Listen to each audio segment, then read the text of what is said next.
Welcome back to Aligned and Alive. My guest today is someone who has spent nearly 2 decades working with patients navigating cancer and complex chronic conditions, not from a one-size-fits-all lens, but through deeply individualized, evidence-informed care that looks at the whole human system. She's a licensed naturopathic doctor, an international speaker, and a 2-time author whose work has been endorsed by one of the most respected voices in spiritual and personal development, Miss Marianne Williamson.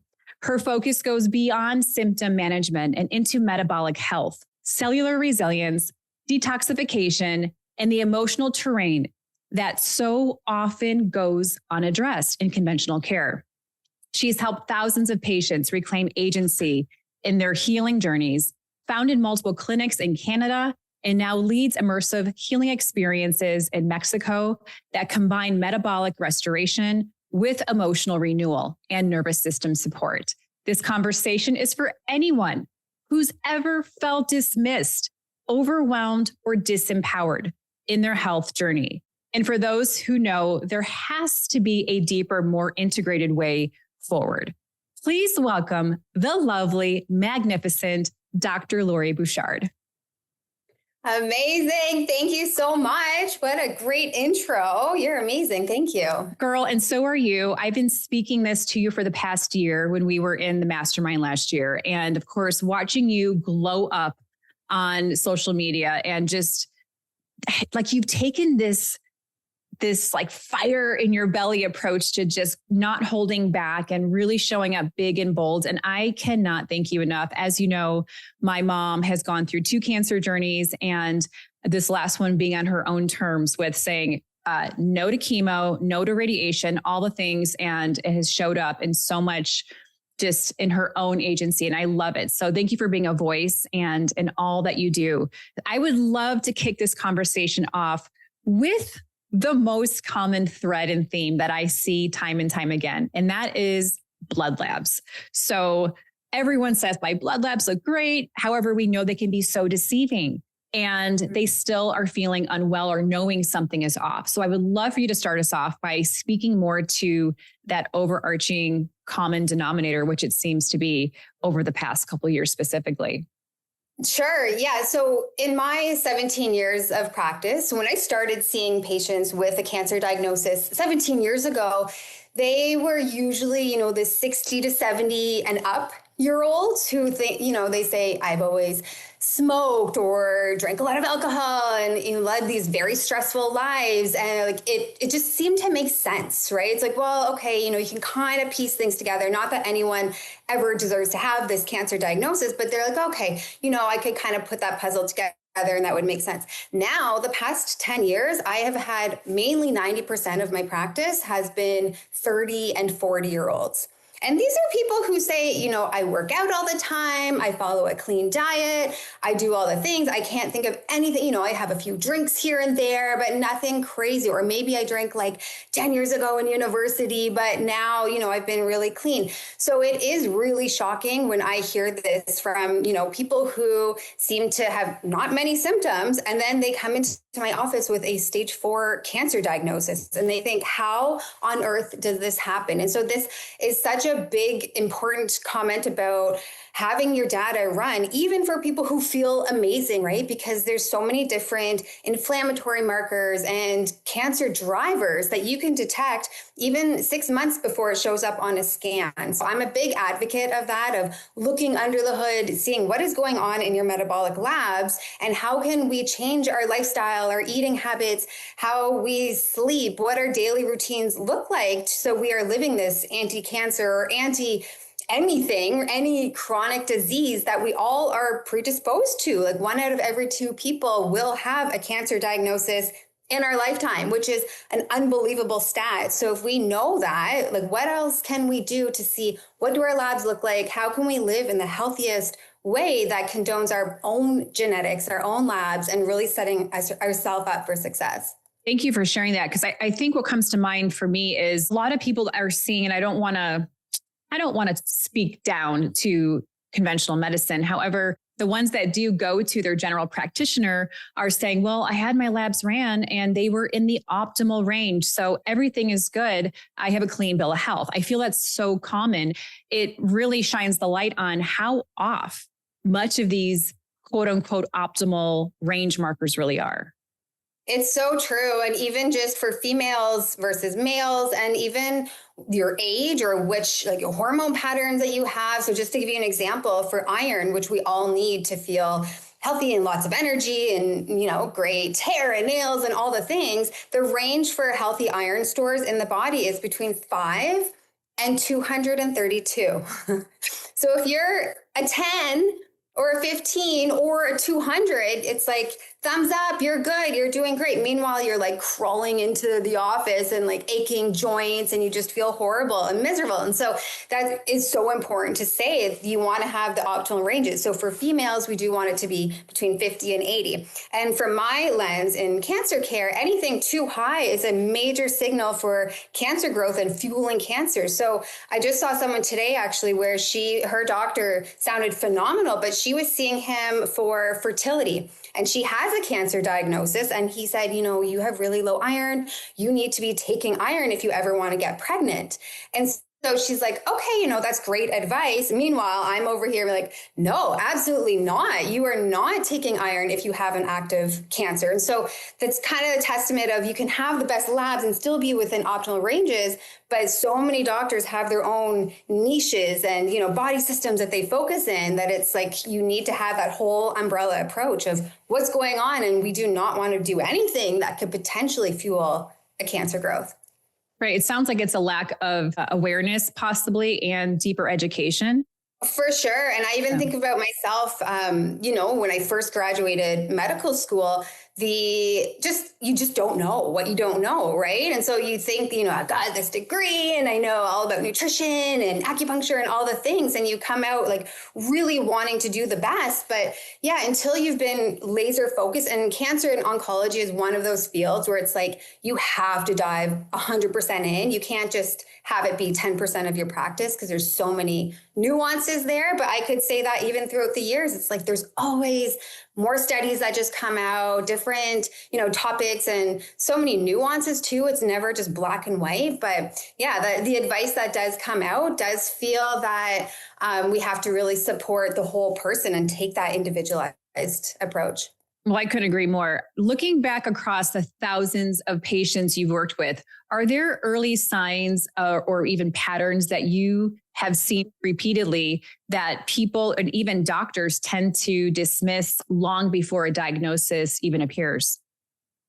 Oh, yes, absolutely. Absolutely. And I would say not to really categorize it, but in a sense, it's that type A personality, control freak, has to, people pleaser, wants to do everything perfectly. And I'm sure we could all somewhat relate to that because we want to show up the best versions of ourselves. And we have a very high standards of how we want things to be.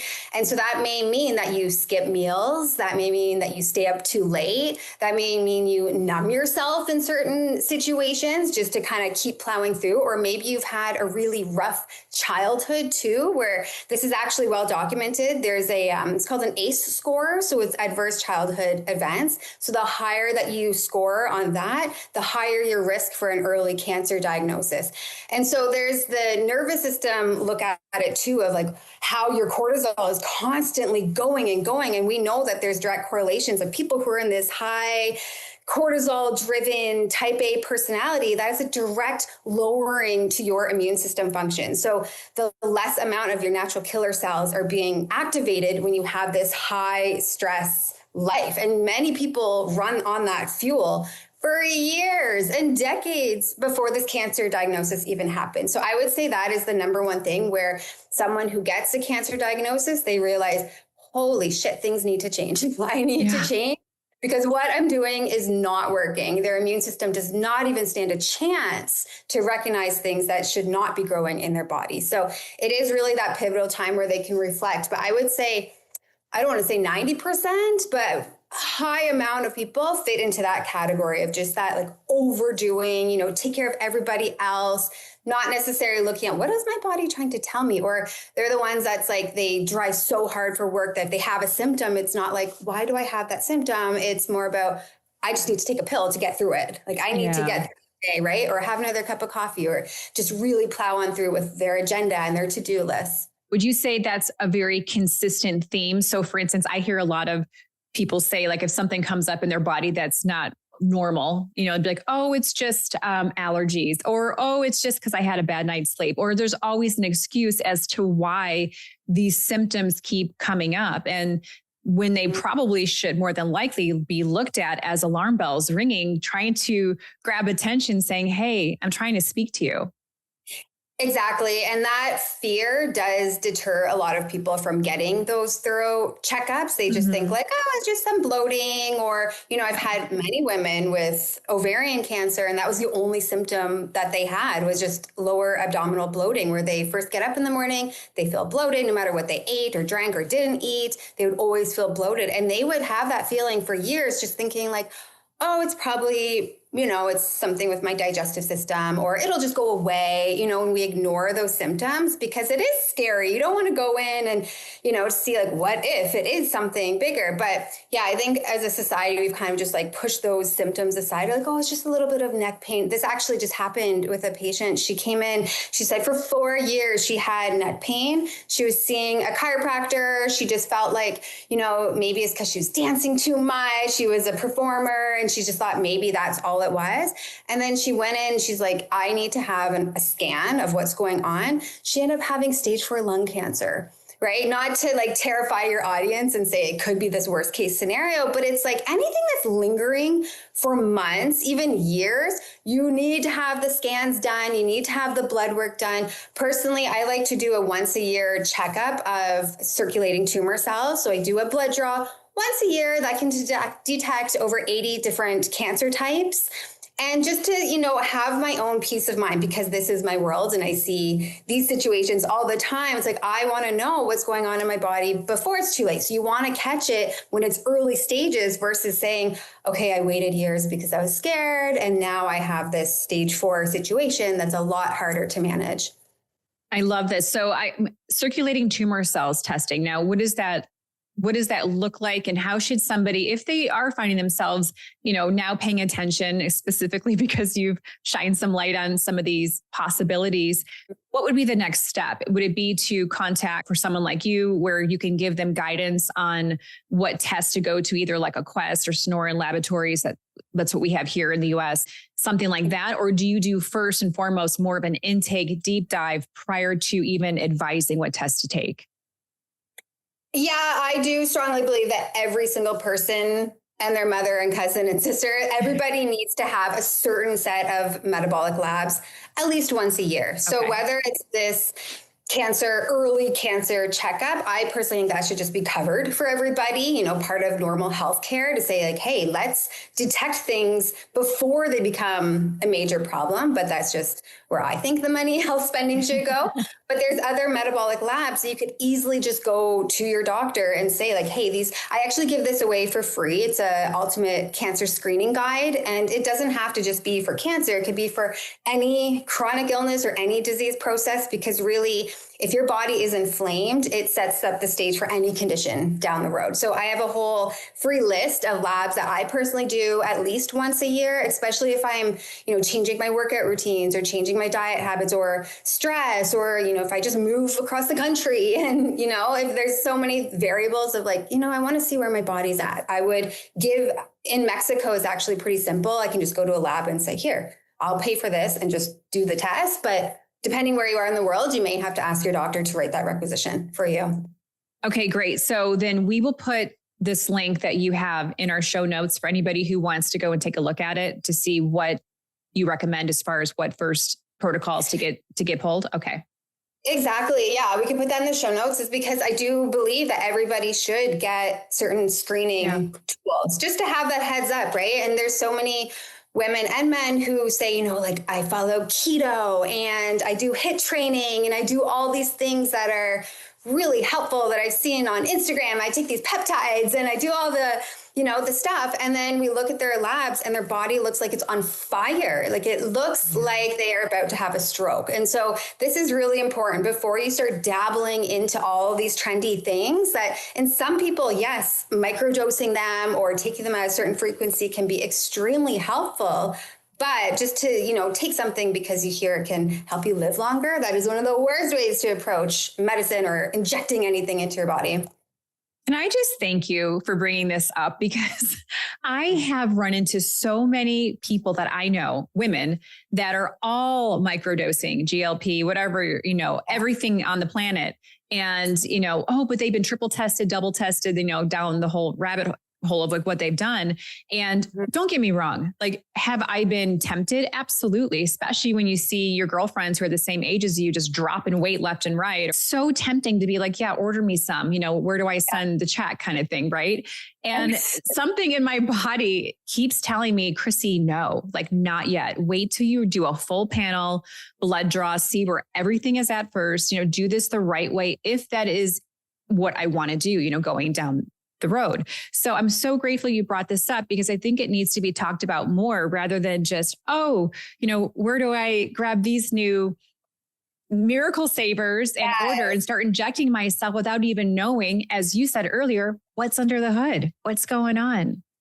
Yes. And I do feel, and this is just being completely honest, that certain people just do better with drugs. Certain people who don't want to make lifestyle changes, who don't want to, look into fasting and how our body and cellular renew system can happen just from fasting and working into a great routine of what that could look like and how your body can change completely just from the timing that you put food into your body. And so for some people, and I know many people who have, I don't want to say a lot of excuses, but just they don't want to change. They say it's too hard, there's no way, and there's absolutely mindset issues there and a lot of, maybe deep emotional barriers that are holding them back and sticking to these patterns that they feel they need. Where some people, those peptides or those off labels really do help pivot and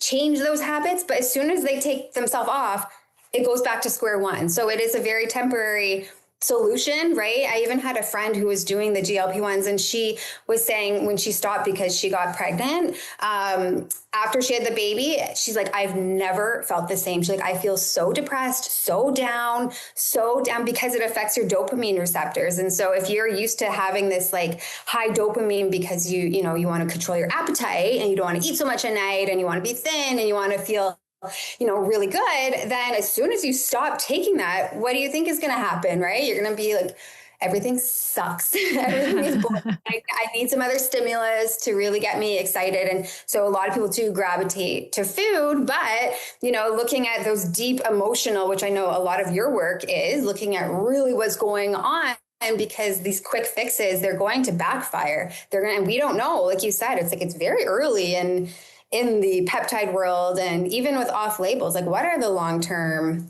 situations, right? And so the demographic I see, I'm very much, some of these people, it's life or death. And it's okay, what of all worlds of medicine will help you? Sometimes it is like, what can give you another 6 months? You're in so much pain or you're so inflamed. Like, what are the things that we can do from all worlds of medicine and not saying like a hard no to anything if we can see it help move the needle?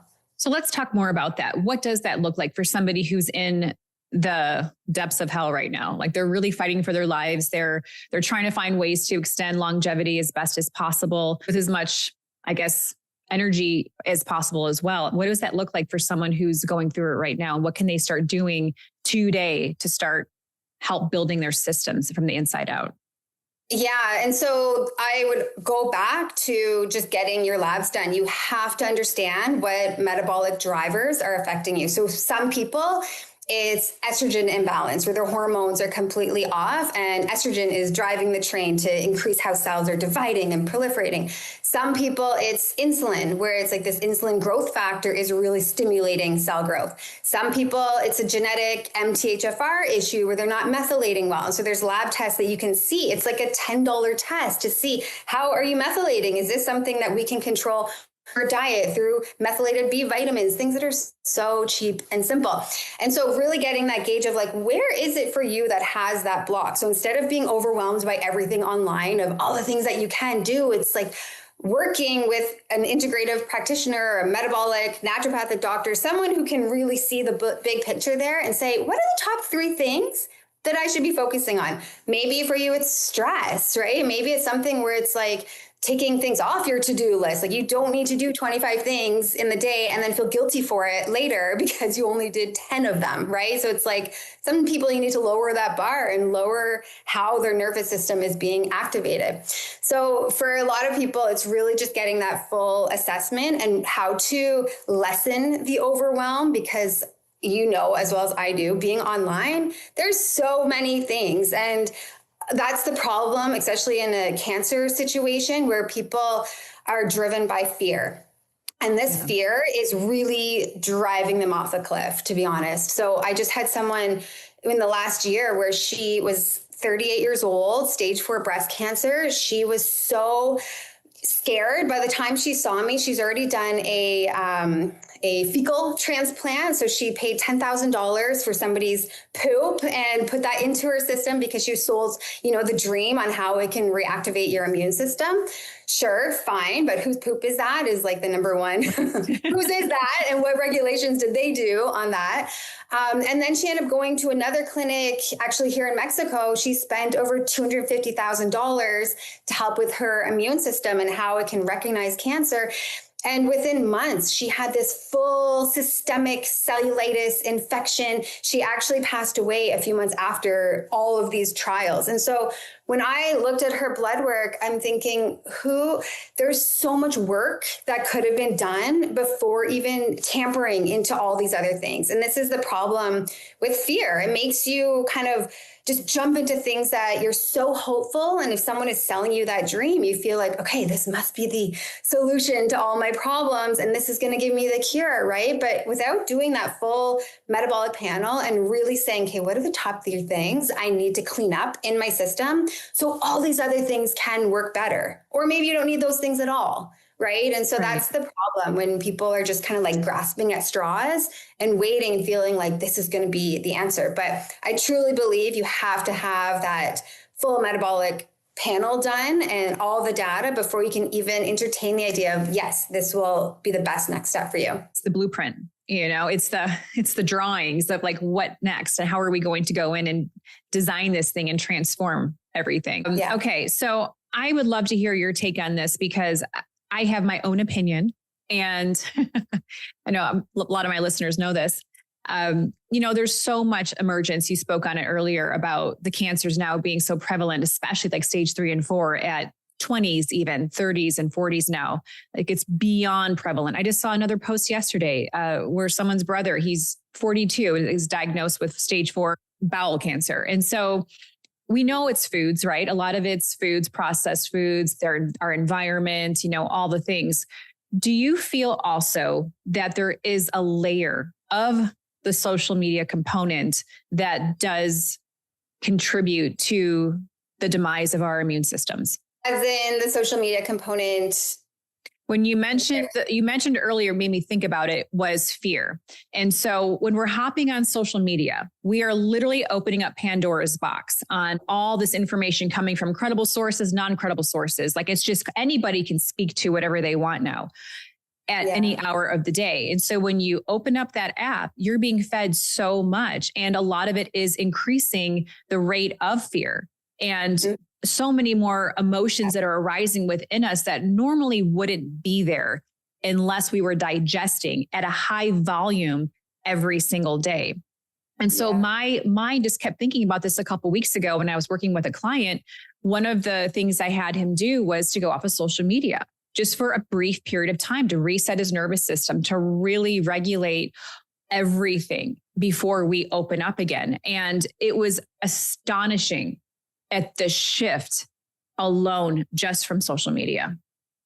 Oh, 100%. And imagine that was like in real life, right? Everyone coming at you and physically just saying like, oh, try this, try this, try this. Right. You are going to go absolutely insane. And the feeling of always need to do more. So there's one part of it where I do feel can be beneficial because people are asking better questions now too, right? They're like, oh, have you heard of this dendritic cell therapy? Have you heard the connection between parasites? Have you heard, like, what do you think about that? It's like, wow, this is great. Like people are really informed, but you're right. It's to an extent where you're almost too informed. There's too many solutions out there. There's too many fear mongering situations where it's like now everybody has parasites or everybody needs to lose weight. Everybody needs this. And that's exactly what social media is meant to do, is try to get everybody to think that they have this problem. Then they can be the ones that buy from you because most people are selling something, right? And so for sure, that anxiety gives me anxiety just thinking about it of how overwhelming that would be. And so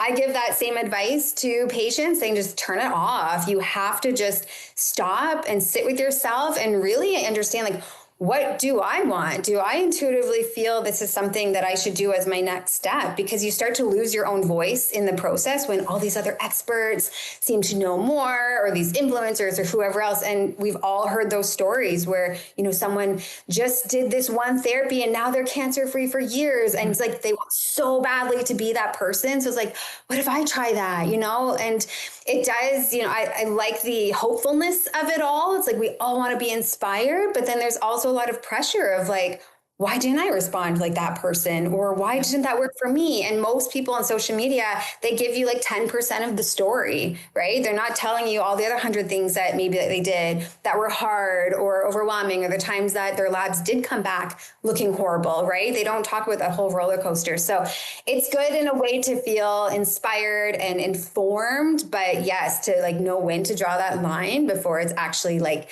driving you absolutely insane. So I say, yeah, get off. Just stop. Just get off social media.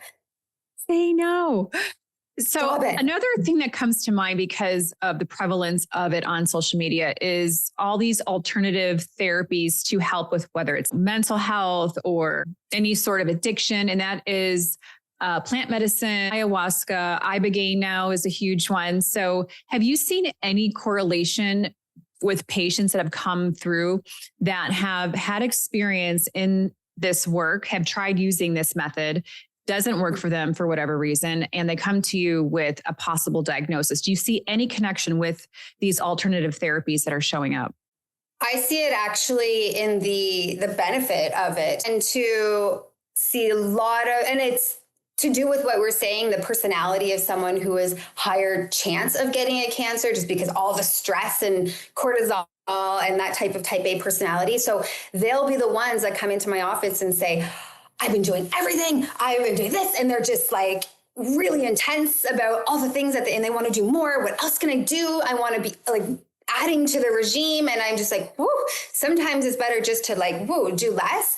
And so when I see people go into plant medicines and start to really unravel those layers of, what makes me into that overachiever person? Like, who am I actually impressing? Like, what is my inner voice actually trying to tell me? It's that mental emotional piece that is so missed in cancer care and in any disease process, because it's so easy to do the physical stuff. It's easy to buy a mat, a PEMF mat, and lie on it. It's easy to buy the supplements and just take them. It's the physical stuff is a lot more tangible that people can say, yeah, checked it off my list. I did that. But to actually go deep in using plant medicines and understanding the whys of what's going on. I actually had a patient, she was young as well.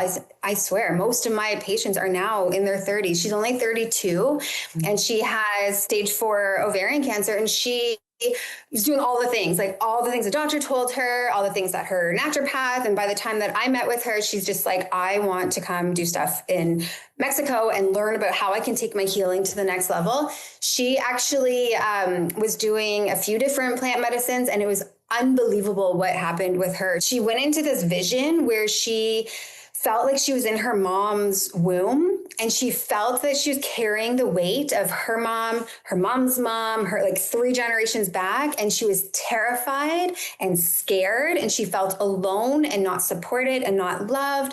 And she was just like shaking her lower abdomen and just tears and tears, something that she's never really acknowledged before, that she's just missing this maternal love that she just, was raised in a certain culture that didn't provide that. And so she felt, when she came out of this medicine journey, she was like, I get it. I get why cancer showed up here. And it was something that I feel like no matter all the physical stuff that she was trying to do, it was that missing piece. And still now she does circulating tumor cells. She's in complete remission. Like, she's doing amazing. So I don't want to say everybody like just jump ship and go to do these things, but for some people who've been doing all the physical stuff for so long, and they just know they haven't really tapped into, something that they've been carrying for years and kind of swept under the rug, or what their mom's gone through and is carried through genetically and things that they've passed on. So I have many stories like that where people are just doing amazing because they've put all of those layers together, and not just, okay, I'm going to come to the clinic and do these IVs, I'm going to go home, take these supplements. It's so much deeper than that. Gosh, thank you for sharing all of that. I could even understand how we carry all this generational trauma that is showing up as disease in our body if it's not thoroughly processed in our lifetime. So a lot of this is so beneficial. It pains my heart when it's like anything, when you overuse it and abuse it. And now it's becoming just the fad and the theme and, the next ceremony for the answer and all those things. And so I'm right there with you. I've never been a hater of plant medicine. As you know, I've gone through my own share of it years ago. And also, I don't feel I need it anymore, though. I feel like I'm complete with it. So I love hearing different perspectives and how useful it can be in certain situations, however, not as a crutch to check out. Exactly. And that's same, I would say, with social media. You could be totally consumed by it and feel like, oh, there's got to be more. And same with plant medicines. It's like, you get almost addicted to that. There's something else I need to unlayer, and there's something else, and going through these healing journeys and feeling like, okay, that next shaman is going to be the one that's going to help, dissolve these emotional things and really let my body go with this. And it does become where it's like, what are you doing to actually now change in real life and process that? And the integration part gets completely forgotten. It's like they have these ceremonies and they feel great and these unlayering, but then what's next, right? So I see it exactly the same way. It's not the be all and end all. It can help remove some layers, but you still have to put in that work afterwards and say, okay, what did that mean? And really spend months, sometimes even years, to process that and piece it all together. Completely. I want to switch to chemotherapy and radiation. And I know this can be a sensitive topic, so I'm going to introduce it with love, but it's an important one. What's your perspective on chemotherapy and radiation? And not from an either or mindset, but in terms of how they're currently being used and supported. Everybody is given chemotherapy and radiation when they're first diagnosed. That's like what conventional care offers. They don't have a toolbox of other things. It's, oh, you have cancer, you need these drugs, you need to cut this out, or you need to burn your body, right? Like that, those are the options. When I went to Switzerland and Germany and went to the hospitals there to see what do their oncologists do, how do they approach cancer? Everybody is fasting at least 24 hours before chemotherapy. They're maybe on a 20% dose of their chemotherapy drug versus 100%. They do testing to see, okay, your genetics respond, and your genetic expression and the personality of your cancer, will it respond to these certain drugs? If not, they don't use them. It's personalized medicine, and that's how it should be. And I do not think that, because I'm a naturopathic doctor, that everybody needs to avoid these toxic things, because I have seen in very aggressive cancers, there's certain proliferation rates that you can check. So from a tissue biopsy, we can see how fast are those cells moving. So some people have lived with their cancer for 10, 20 years before even getting the diagnosis. Do I think that they need to have a bomb dropped on them with chemo and kill every healthy cell in their body? No, absolutely not. But someone who's had this really high proliferation rate where their cancer started maybe 6 months ago, a year ago, and it's now impacting other organs, maybe they would benefit from a low dose and doing all the other protective things on their marrow, on their immune system to make sure that we're doing the least amount of damage. So it's interesting that you look in other parts of the world of, how do they approach this? Does everybody just get this same? And it's very much in North America where this is the first line drug. Okay, if this doesn't work, let's try this. Okay, if this doesn't work, let's try this. Instead of saying, okay, what can we do to our own gut microbiome and our own system that can enhance the effects of these drugs that we want to use? So there's studies now saying that there's an intestinal species called Akkermansia, which is produced while you're fasting, that it can enhance immunotherapy results. So something so simple of just telling someone, okay, 24 hours before you go into this conventional care, chemo or immunotherapy, you actually will get better results and you'll actually protect your healthy cells from the damage it can do. So it'll laser focus on cancer cells when you're going in on a fasted state. So like how simple is that, right? But that's not told in conventional care. It's very much do this drug, eat whatever you want because we don't want you losing weight. Just eat everything. And doesn't matter, go have I actually heard the direct quote, go have the pizza and have the wine. Just make sure it's not cheap wine, really enjoy yourself. And, it doesn't matter. It's like, that is actually killing them. That advice is killing someone to say that. And so, yeah, it's a lot of ignorance in the healthcare field where it's like medicine should be integrative. There's no other way about it. If you're going to do chemo, radiation, you have to protect your system. And there's tons of research now showing different agents that have that protective effect from damaging DNA and creating more inflammation. So whichever route you choose, knowing that we can, lower inflammation and protect your system so the results are better and you come out not stronger, but at least a baseline where you're not, feeling horrible for months after these things. Mind blown by this because I love that you just put it so simply. Even just the recommendation of fasting. Now I fast daily. I've been fasting daily for, maybe 8 years. And I'm a huge advocate of fasting. And I can specifically feel it in my body when I don't. Like if there's days I do eat a little bit sooner than later, I can feel it immediately. So I love that you share that. And why do you think, I have my own take on this, but why do you think that doctors in North America aren't being so forthright in offering this up prior to fear-mongering patients into having to drop a bomb on their system? I don't want to say ignorance is the whole picture there because, there's studies showing the benefits, so they're very intelligent doctors that are brilliant in what they do. So I actually question that still to this day. Like, why is that? Because I've had patients who go back to their medical doctors and they were given a month to live and they'd be like, you should have been dead. How are you here? And they'll say some asshole comment like that. And they're like, I thought you were going to be dead a month ago. And then they're like, do you want to know what I was doing? Right. Like, do you care? Do you want to know? And they're like, they don't care. Not that they don't care, but they don't, maybe it's a time issue, right? Where it's like, they have 5 minutes. They want to just kind of, so it's, I don't know. I really don't know because it is such an important part of someone's healthcare and looking at health versus just looking at the disease. And maybe that is the focus too. When you spend 4 years in medical school, just laser focused on disease process, you forget about health. You really forget about what does it take for someone to have healthy cells and regenerate. And it's almost like they've lost the innate intelligence of what the body can do.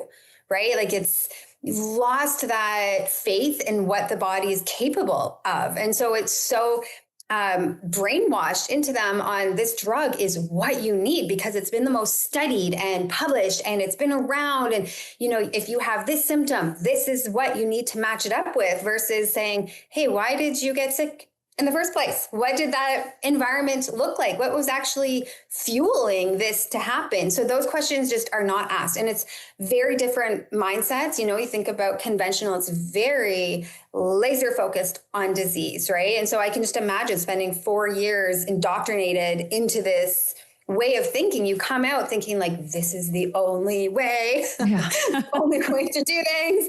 So yeah, I've had actually some colleagues who are medical doctors who got their license revoked because they were practicing too integrative, and they suggested vitamin D, and they talked about fasting, and they're talking about other things, and they actually don't have their practice anymore. So there's a lot of fear there too, like who they're regulated by and what rules they have to follow, because it's a very big, it's a legal issue at that point. If you're practicing medicine in a way that you aren't licensed to do, and you're giving advice that, you know, if they see it as malpractice, if they don't say like, take the chemo, take this, it's like outside of their scope of medicine. So I think it's years away from having this normalized, if ever. I mean, you just have to go to other parts of the world where it is normalized. But yeah, it's very, fear, the ignorance, what they're trained to do and what they're laser focused, and not really seeing outside of that box that they're trained in.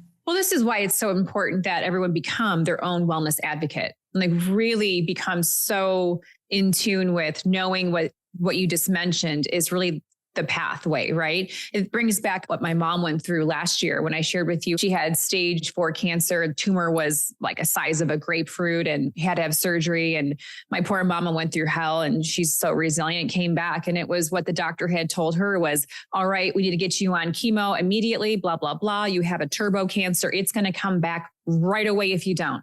And she looked at him and said, I'm not going back on chemo. It almost killed me the first time. I'm still chelating all this crap out of my system from 2 years ago from the first cancer. So no, doctor, not going to do chemo. They were bullying her for months, bullying her that she needed this chemo or she was going to die.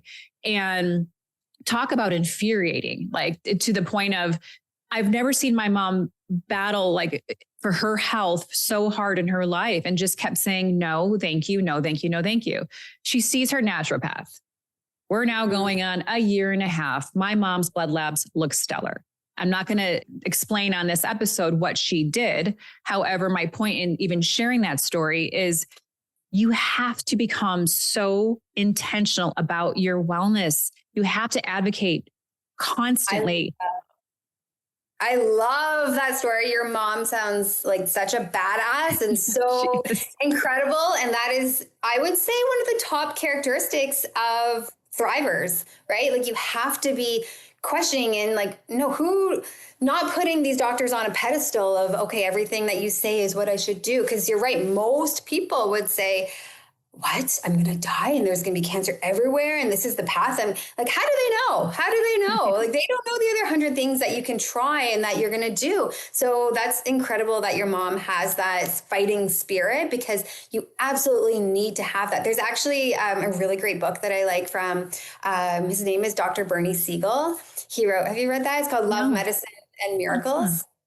And he's a surgeon, a oncology surgeon. So he only does operations on people with active cancers. And he has said, like, well documented, the patients that do better are the ones who speak up for themselves. They advocate for themselves. They're the troublemakers. The patients that are just like, they're so annoying. Why are they asking me so many questions? And why can't they just do what I say? So he says the ones who are docile and listen to their doctors actually do worse in the end.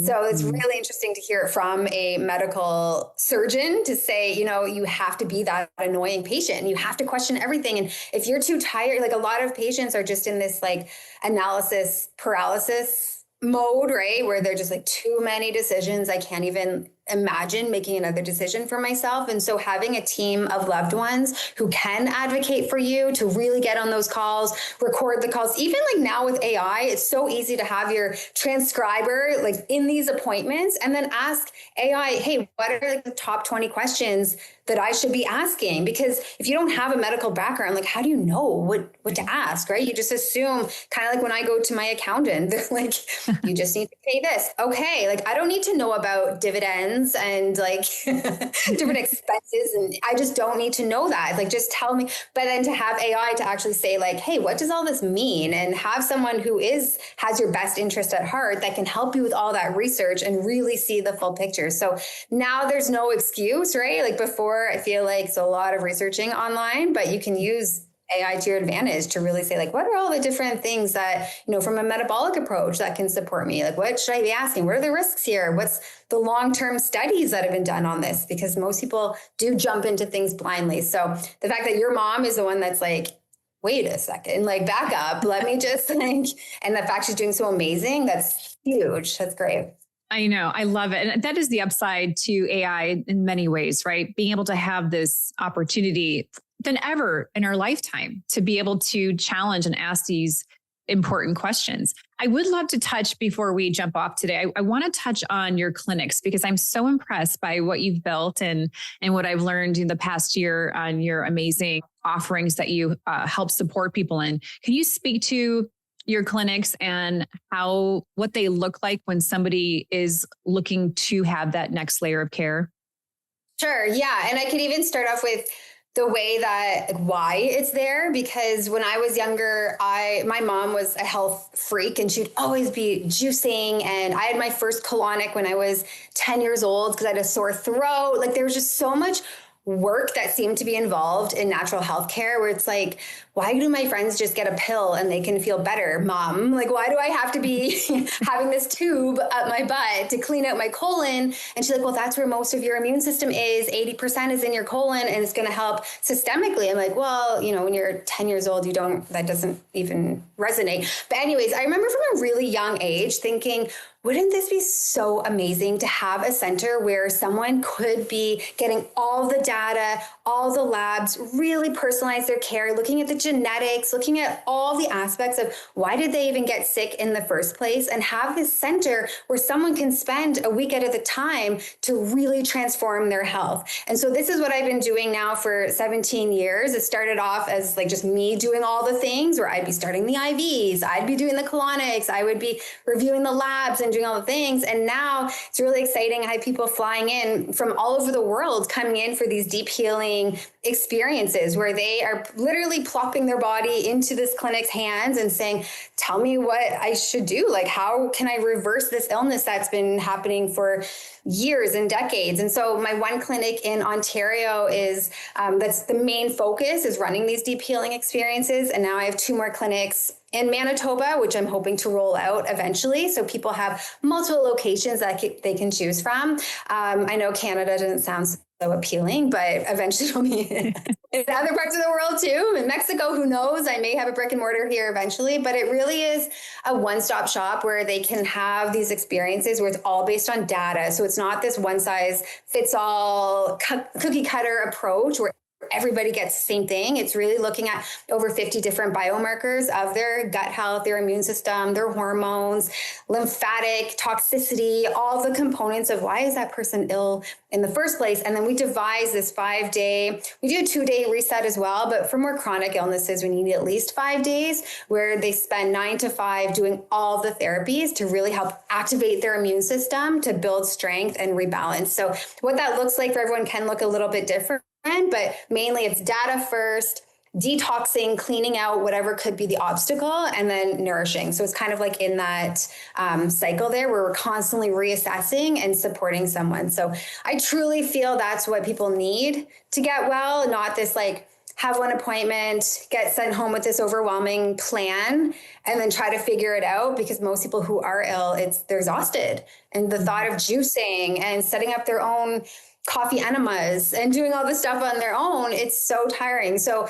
if there's a place, which we offer in Canada, where you can go spend the 5 days, really create that kickstart to start reversing, bringing down inflammation, boost energy, where the main goal is getting into ketosis as well. So we're really maximizing how the immune system and cell renewal process is happening, all the stuff people don't care about. They're like, I just want to feel better. And I just want this cancer gone. Just tell me that's going to happen. But it's really from a cellular level, we're cleaning up on the deepest level. So I get really excited about it because I see the transformations where people go through this 5-day experience and then they're ready. They're like, hey, what's the game plan now? Like, what else can we check and what can I do? And so they're more motivated to carry on these lifestyle habits after they feel stronger and less inflamed. Now, can somebody who does not have a cancer diagnosis still come, say they have autoimmune or some sort of just other chronic illness that's really bringing them down? Can they still come and have those services? Yeah, exactly. So I always lead the ones that are more complex of like, is it mold? Is it parasitic? Like what else is going on? I just feel horrible. So they come, of course, oncology patients, but then my team, all the doctors, they all have a niche, which is really incredible. So one person who focuses on hormones, she would just anything to do with fertility and hormonal health. She'll do all the bioidenticals and really focus on that. Then the other doctors for gut health. So we all have our specialties. So depending on what is going on, we put you through a similar process, but it's from the lens of someone who really knows that condition and can support metabolic healing on that level. Love it. Dr. Lori, what's the name of your clinics? Inside Health in Ontario, and then Nature Doctors in Winnipeg, and Westwood Chiropractic in Manitoba. And are you going to be offering anything in Mexico anytime soon? Well, I have, I'm more fun. So every November, I do have a group come down to do healing and support. It looks very different than it would be in the clinic, but I do have people that, like medical doctors here and other therapists that can similar, but obviously we add in some more other type of shaman work and healing work. But as far as the brick and mortar, I don't know. I've been here now 3 years and I just like, I don't know, I'm 50-50 of like some days I'm all like ambitious and like, let's build a retreat center and let's do it. The other days I'm like, no, I just want to just like hang out on the beach. I just want to chill today. So it really is like back and forth. You could just leave somebody today with like your top 3 things they can do right now to start building their immune system. And these 3 things can be done every single day. So it doesn't have to be anything massive, but 3 things that somebody could focus on to really help build themselves emotionally, mentally, spiritually, physically. All these things are going to help build themselves. What would that be?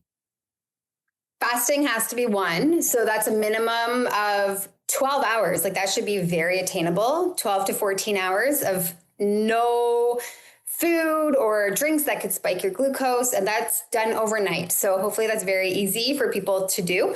Fasting is 1. The next would be, what are you fueling your body with? So really focusing on getting enough protein, getting enough good bacteria in the gut. So prebiotics from food, getting enough fiber, all those like really simple, basic foundational things. The third one would be to not take life so seriously. We get really serious about life. And, sometimes it's good just to have a dance party and just not be so intense with everything. So just have fun and, wake up each day just being so grateful of, hey, I'm here and the sun is shining. And, or even if it's not, like just looking around at like those simple things of like, what can I be so grateful for, to not feel those overwhelmed to-do lists and to put so much pressure on yourself. So third one, just be enjoy, have fun and enjoy your life. I love it. So good. It's, the attitude of gratitude, nature's medicine, and it's free, right? Thank you for sharing that. All right. So we're going to hop into our rapid fire round of questions. This is called Dr. Lori Quick Takes. Ooh. Are you ready? Ready. Okay. First thing you look at when reviewing labs before anything else. I look at homocysteine levels. Is that specific? Do you want to? I love looking at homocysteine levels. Most misunderstood word in cancer care. Oh, palliative. Ooh. If you're given a palliative, people think life is over. No, it doesn't mean that. You could be palliative for decades. That I didn't know. Mm-hmm. Wow. Palliative is just pain control. So you can be, I've had this is not rapid fire. Sorry, I'm going into that. No, please. She's 8. When I met her, she was 82. And she has stage 4 breast cancer and she's put into palliative and she's like, she's from Trinidad and she's like, screw those doctors. They don't know what they're talking about. I'm not palliative. I'm like, well, palliative is really just like helping you with pain. It's not necessarily like you're over. And so she actually just turned 92 last month and she still comes into the clinic and she's just like, I don't even have cancer. I don't know what they're talking about. So it's like, you can be living this life of health and enjoyment and still have this stage 4 palliative diagnosis. So I'd say that's definitely the most scary word that people hear and they think, oh, you're toast, but that is not true. I love that. A number on a lab report that people obsess over too much. I would say it's the iron one that we talked about, right? Where they're like either too low, too high, and that range is so crazy that it's like they don't even know, but they just feel like absolute crap that they feel like it must be iron. If I can get this iron regulated, that's going to be the answer. Something the body does brilliantly that most people don't give it credit for.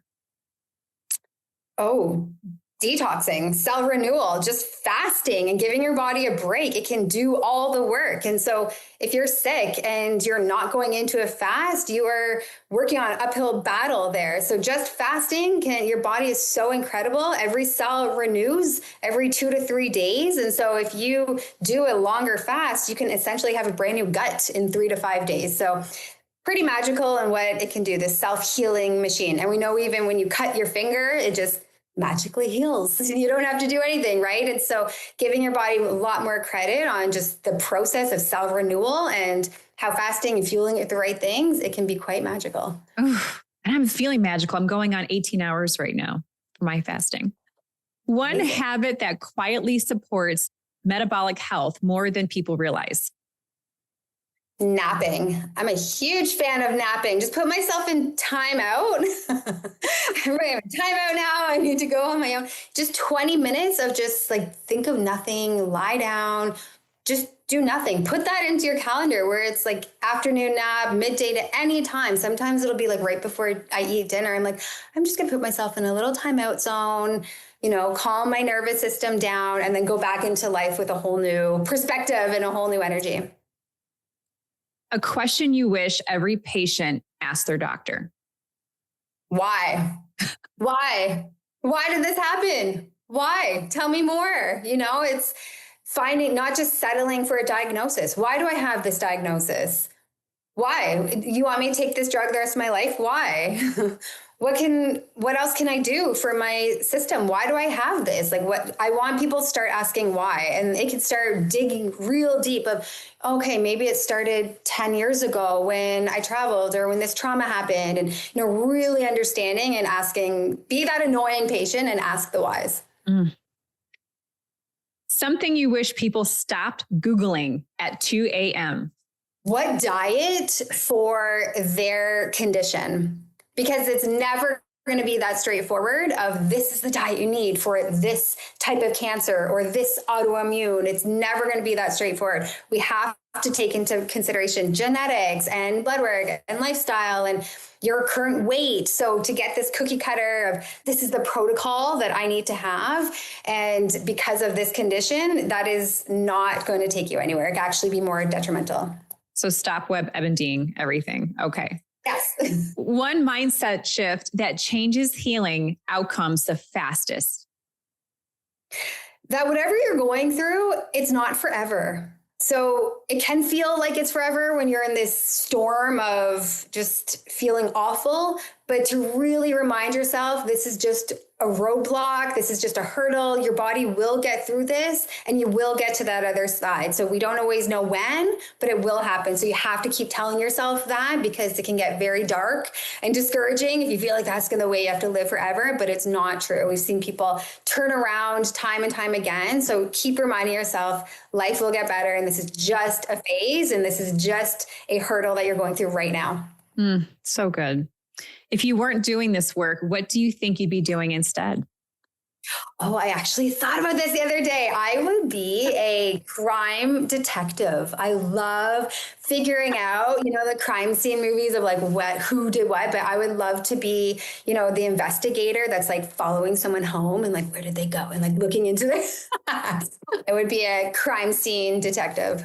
Well, maybe that's still in your future. You don't even know yet, right? Maybe I still do that now and I just, just don't get paid for it. It's on the DL. Yeah. What does feeling truly healthy mean to you now at this stage of your life? I've always equated healthy with energy. Always. And so when I start to lose my energy or I start to become more impatient and irritable, I know I'm not the healthiest version of myself. So it's always that get and go and excitement for life. And, let's try this and let's, entertain that and be a better listener. Like just being present is really important. If you are not healthy, you don't have that energy to even sit there and have these conversations. You're just so tired and you're like thinking of all the other things you need to be doing or having a nap. So I've always equated health with how much energy and the output that my body is capable of. Dr. Lori, I adore you. Like simply adore you. I could spend hours and hours with you. So thank you so much from my entire heart for taking the time. I know you are incredibly busy, and I just know that you're adding so much value into the world every single day. You're like this bright, shining light. For those of you who are listening or watching, you have to follow her on Instagram. If you have Instagram, if not, get an Instagram account and start following her. All of her info will be in the show notes, her website, her Instagram, her socials, everything. Get connected with Dr. Lori Bouchard. I just adore you. So thank you so much. Thank you, Chrissy May. Thank you. And I love her nail color. Look at your lime green. And I got my red going on. It's like Christmas come early here. We're going to light up the room. Yeah, thank you so much. You're such a great interviewer and great questions. I hope your audience loves this episode. I have no doubt. See you later. Mwah. Bye. Bye.